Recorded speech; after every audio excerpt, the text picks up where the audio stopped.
Sebanyak 5 orang personil pemadam kebakaran Kota Padang mendatangi lokasi penemuan seekor ular piton yang bersembunyi di dalam sebuah pipa paralon air yang terletak di depan teras rumah warga.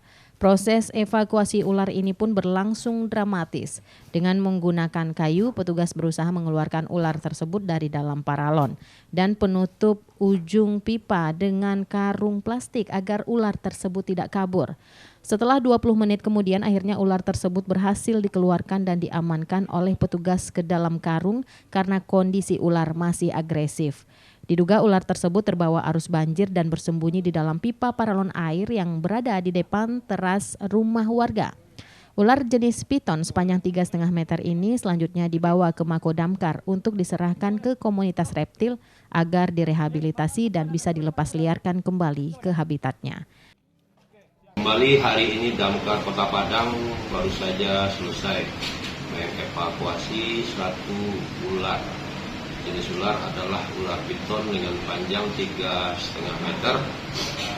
Untuk lokasi itu berada di Bungo Selatan. Lama penanganan lebih kurang ada sekitar 20 menit karena ular cukup agresif juga tadi. Dan selanjutnya ular tersebut akan kami serahkan ke komunitas reptil amfibi Kota Padang.